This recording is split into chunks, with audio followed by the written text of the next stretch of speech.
So ngayon no, ito ay pag-usapan natin dito sa pag-usapan natin itong tungkol sa pangyayari sa mundong ito, di ba?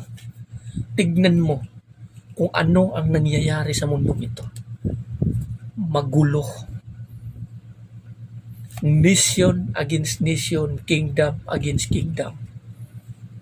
Nagpapatayan ang bawat bansa, naghahanda sa malawakang digmaan.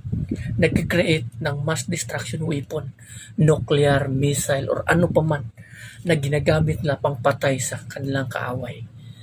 Pero ang katotohanan, hindi tao ang iyong kaaway, kundi against the principalities, the devil, demon, Satanas, na siyang kumukontrol sa bawat isipan ng tao upang gumawa ng kasamaan. Sa bawat bansa dito sa mundong ito, ang may galit lamang yan, government against government ng bawat bansa. Nadadamay lang sila, nadadamay lang yung mga tao dahil nga sa kanilang pinaggagawa, pagpapatayan, pag-aaway. Sinabi dito sa kasulatan, walang kaalam ang mga tao ngayon. Bakit? Kung may kaalam pala ang mga tao ngayon, hindi nila gagawin ito. At hindi rin nila ipapako si Kristo sa krus. The same thing. Hindi dapat sana mangyayari ang digmaan, ang patayan against nation, kingdom against kingdom na sinasabi dito sa Biblia. Mangyayari ito dahil nga sa walang tigil na kasamaan ng bawat tao dito sa mundong ito.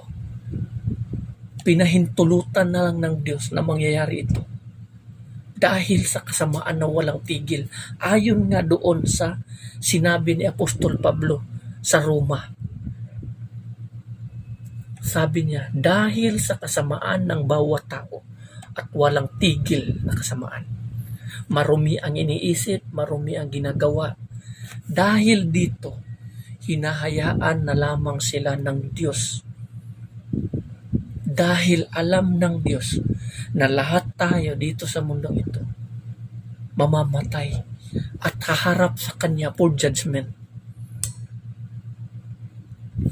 Ngayon, kung titignan mo mabuti, yung mga tao noon na siyang dahilan, mga leader na nagpapatayan noong unang panahon, World War I and II. Anong nangyayari ngayon? Anong napapalaan nila sa ginagawa nila noong unang panahon? Sa pagpatayan, anong naaangkin nila? Wala. Namatay ang bawat tao, namatay rin sila. Anong na-inherit nila? Ano sasabihin nila? Para sa aming to mga anak. Bakit mo iisipin yung ibang tao? Hindi mo iisipin yung buhay mo in Christ.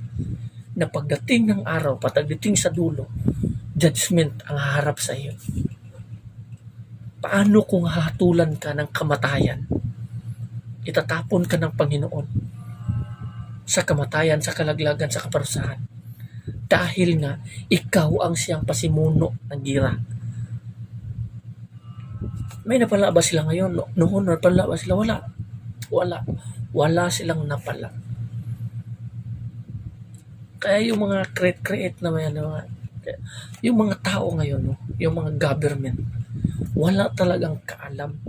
Ang kaalam lamang nila is to earn money, to become a powerful, to become a God. Kasi nga, ang bawat tao gustong maging Diyos, gustong maging hari, gustong maging pinakamalakas.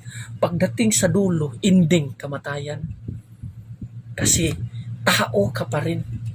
Pagdating ng araw, tingnan mo, yung mga tao noong unang panahon na mga matatapang, mga leader, presidente, sino pa man yung mga leaders bansa, kung pakinggan mo ang kanilang mga daing siguro ngayon, pagsisisi, abot langit.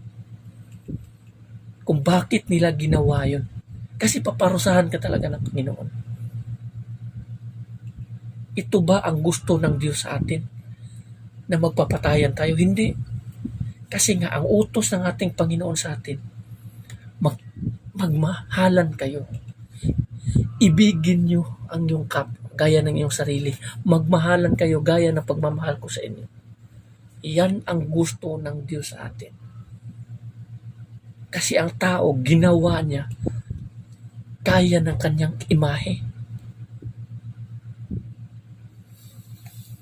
Pero dahil nga sa kasamaan dito sa mundong ito, gusto kong malaman na hindi tao ang ating kaaway, kundi si Satanas against the principalities.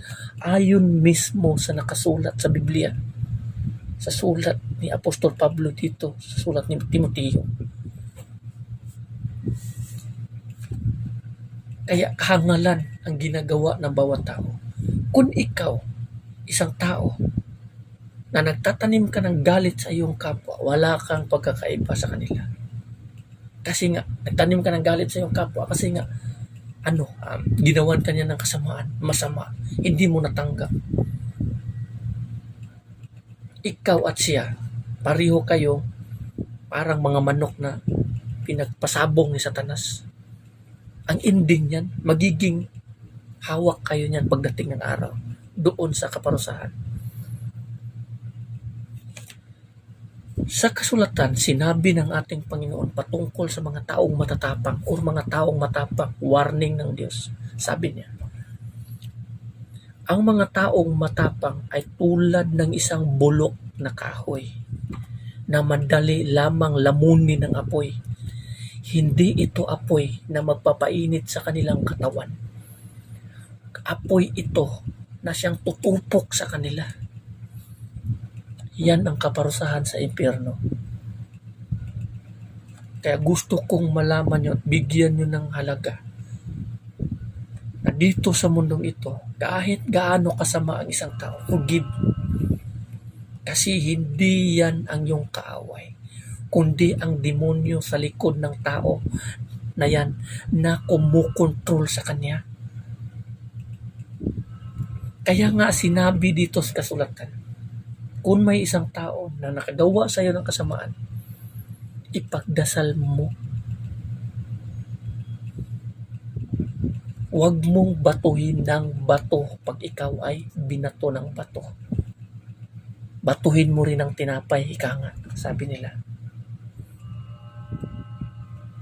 Ito ang kahulugan ng pagmamahal sa kapwa. So hanggang dito na lang, maraming salamat and God bless everyone.